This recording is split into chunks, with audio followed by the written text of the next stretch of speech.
Selamat siang, salam sejahtera untuk kita semua. Perkenalkan, nama saya Evalani Gampusirong, saya dari jurusan Sosiologi Universitas Nusa Cendana Kupang. Pada kesempatan kali ini, saya akan menjelaskan buku Welfare Economic atau Kesejahteraan Ekonomi yang ditulis oleh Roger A. McCain. Buku ini mengeksplorasi sejarah ekonomi kesejahteraan dengan maksud untuk menjelaskan kenaikan dan penurunan selanjutnya. Buku ini menawarkan perspektif baru dengan original tentang sejarah ekonomi kesejahteraan. Dimulai dengan Pigou dan menuntaskan lintas ekonomi kesejahteraan teoritis dan terapan sepanjang abad ke-20. Kesejahteraan ekonomi adalah studi sistematik tentang rekomendasi kebijakan normatif di bidang ekonomi. Ekonomi kesejahteraan terapan adalah upaya untuk mengatakan apa yang seharusnya terjadi. Berkenaan dengan kebijakan pemerintah dan kesejahteraan ekonomi teoritis adalah upaya untuk mempelajari cara menciptakan kesejahteraan ekonomi terapan yang andal. Sejarah kesejahteraan adalah seutas sejarah abad ke-20. Selama abad ke-20, ekonomi kesejahteraan muncul dari teori ekonomi neoklasik sebagai bidang studi khusus. Namun, secara aneh menghilang dari arus utama ekonomi pada akhir abad ini. Seperti yang diamati oleh Sri Anthony Atkinson pada tahun 2001, setelah pertengahan abad ekonomi kesejahteraan diajarkan secara luas. Dan sekarang ini jauh lebih jarang dijajarkan, dan sementara beberapa peneliti berlanjut dan yang lainnya diabaikan. Atkinson mengatakan, keanehannya adalah terlepas dari prevalensi pernyataan kesejahteraan dalam ekonomi modern. Kita tidak lagi mendukungnya pada analisis kritis. Buku ini akan mencoba menelusuri dan mungkin menjelaskan kebangkitan dan kehancuran itu. Sekarang, para ekonomi abad-abad selanjutnya seperti abad ke-21 tidak ragu-ragu untuk membuat rekomendasi kebijakan. Adam Smith dapat mengadvokasi pandangan bebas dan lazim freed dengan alasan bahwa hal itu akan meningkatkan pendapatan negara. Sedangkan Ricardo dapat menentang undang-undang jagung karena undang-undang tersebut akan mengalihkan pendapatan kepada tuan tanah. Namun, kemunculan ilmu ekonomi neoklasik, terutama dalam karya Marshall, memungkinkan adanya fokus yang sempit dan jawaban yang lebih tepat. Tidak diragukan lagi. Pajak cukai apapun akan menghambat produksi, tetapi tidak ada masyarakat yang beradab tanpa pajak. Hal ini adalah peluang yang muncul bagi para ekonom dengan pematangan ekonomi neoklasik dalam karya Marshall dan Pigou. Dalam karya yang berjudul Wealth and Welfare pada tahun 1912 dan Economy of Welfare pada tahun 1920, Pigou menyajikan sebuah akun yang sangat koheren tentang ekonomi dengan kesejahteraan seperti yang dia pahami. Sebuah akun yang mempengaruhi konstruksi statistik ekonomi yang tepat standar dan beberapa generasi penelitian oleh para ekonom. Ekonomi kesejahteraan Pigou dengan kuat didasarkan pada etika utilitarian sebagaimana dipahami Pigou. Teori ini memberikan dukungan paling transparan untuk argumen bahwa pasar bebas dapat menghasilkan peningkatan kemakmuran dalam artian yang secara moral signifikan. Di sisi lain, karya John Stuart Mill tentang utilitarianisme dapat menyiarkan argumen untuk redistribusi pendapatan menuju kesejahteraan. Mill juga telah meminta pertimbangan terpisah tentang efisiensi dan distribusi. Hal ini adalah dilema yang diwariskan oleh para ekonom dari Mill, dan menerima analisis Pigou tentang efisiensi persaingan tampaknya membuat perbedaan antara efisiensi dan norma distribusi menjadi tidak mungkin. Mengembangkan distribusi Marshall tentang eksternalisasi konsep modern dalam redistribusi kasus utilitarian untuk distribusi. Namun, dikotomi Mill efisiensi dan distribusi yang memotivasi upaya ekonomi kesejahteraan baru untuk merekonstruksi ekonomi kesejahteraan pada teori nilai yang berbeda. Meskipun terkait erat, akan dikatakan bahwa kreativitas dan kesuksesan dan kegagalan akhir ekonomi kesejahteraan baru menyebabkan kebangkitan dan dan lenyapnya ekonomi kesejahteraan di abad ke-20.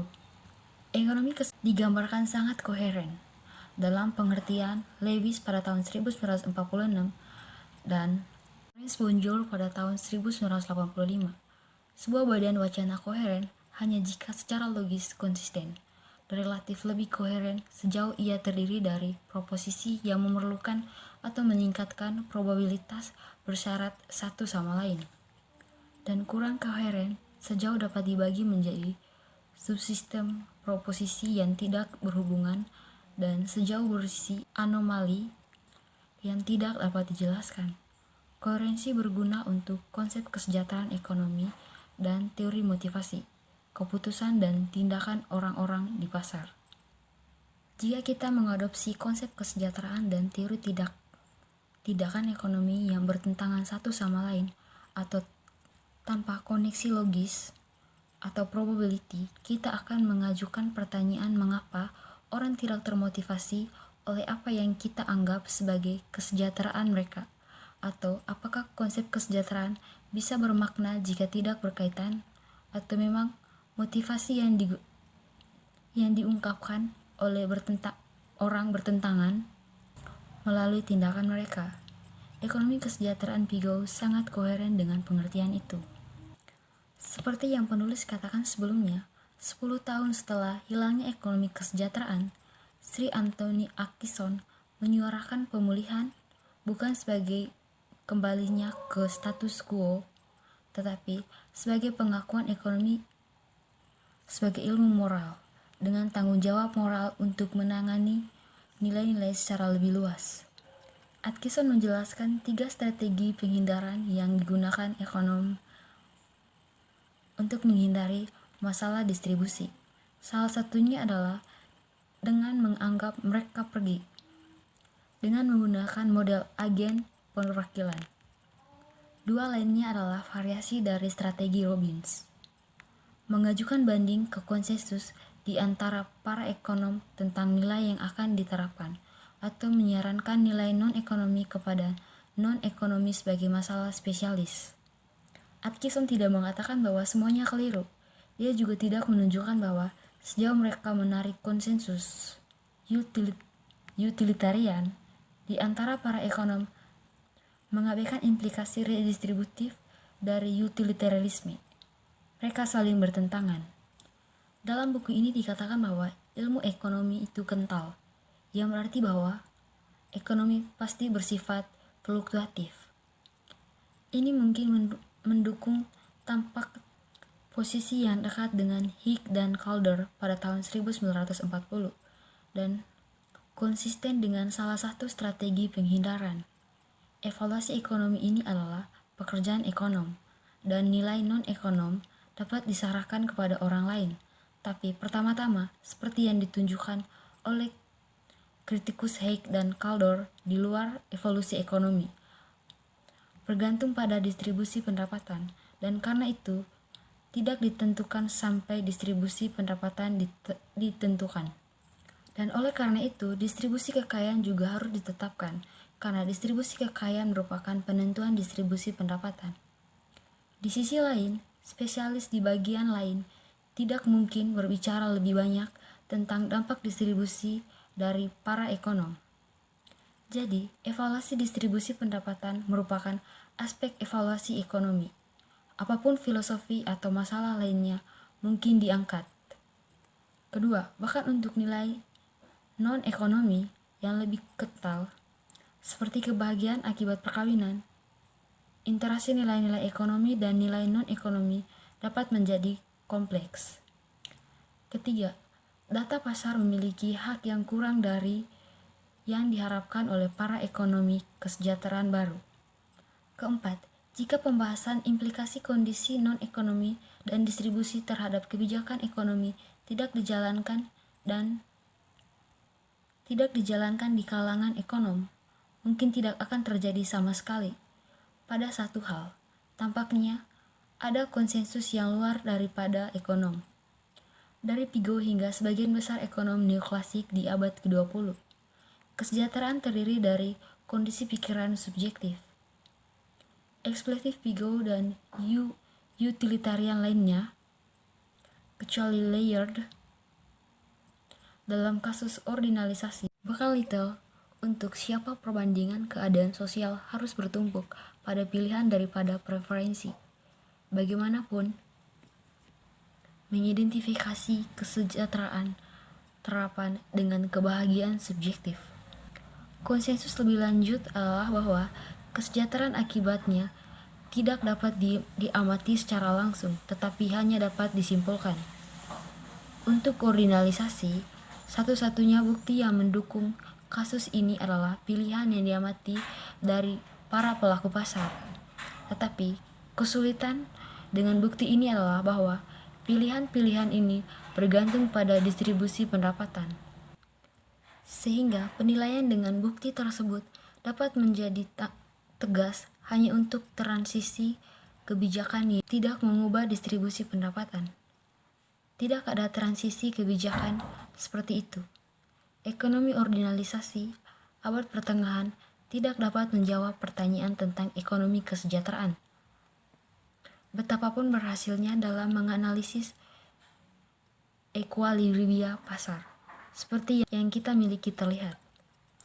Pengidentifikasian kesejahteraan dengan preferensi menyebabkan kebingungan lain juga, seperti kemustahilan liberal perhatian.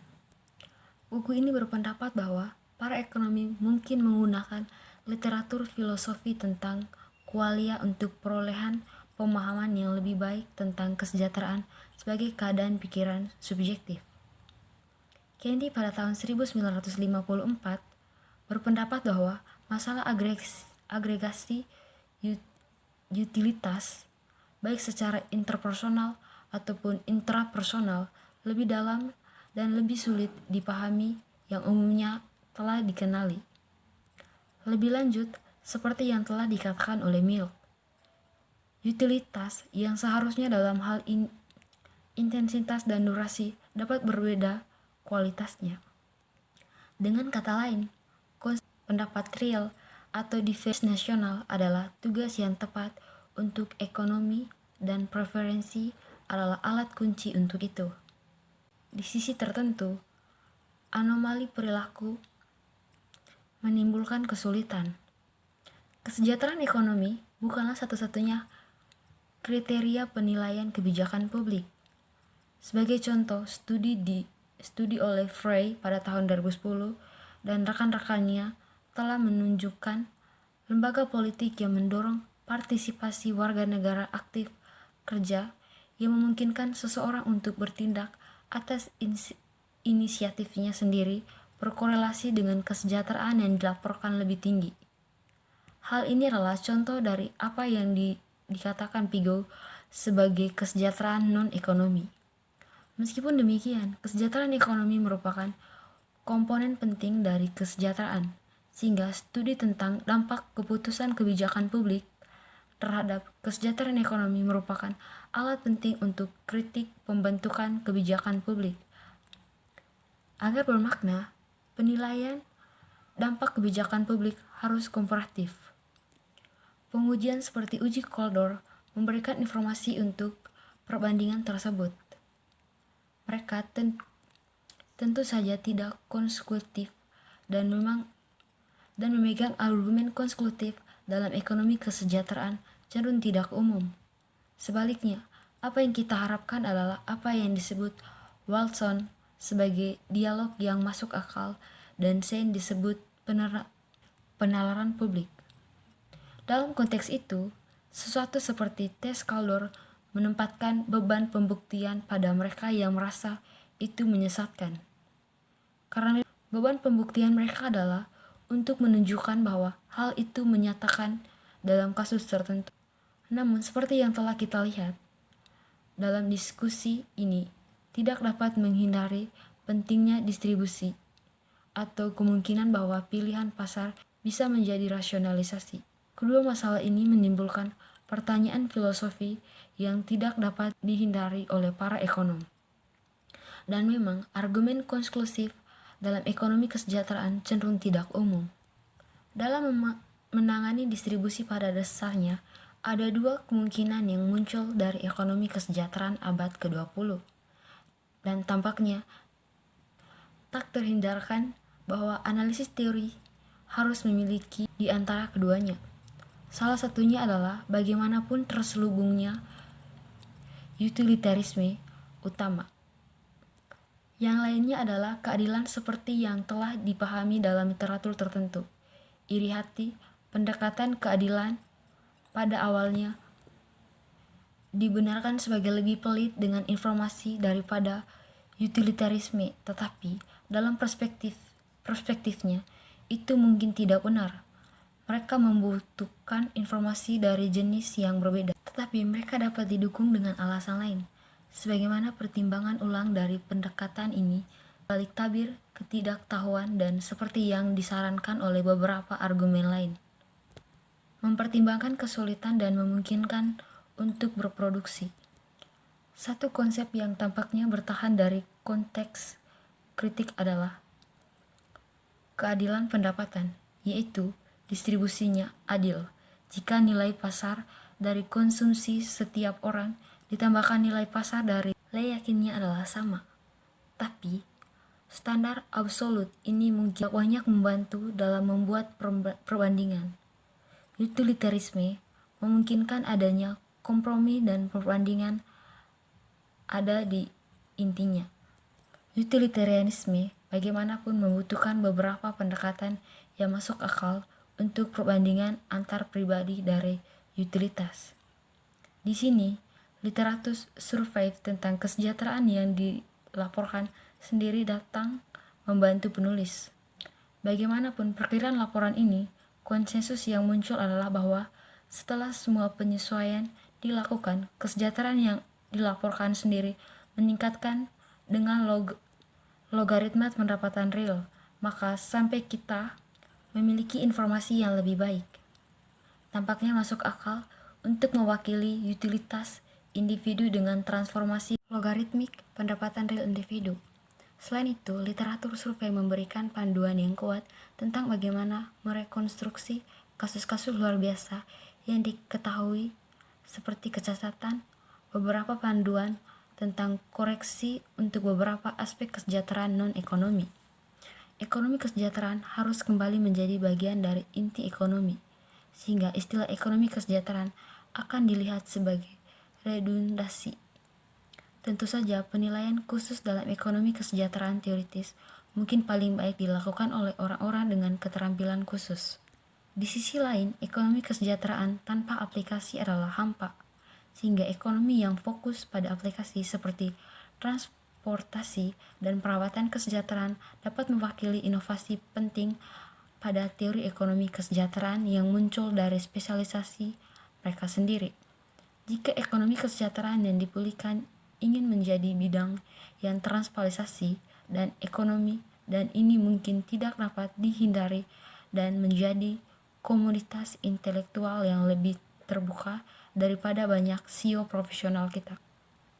Tentunya para ekonom memiliki andil dalam hal ini.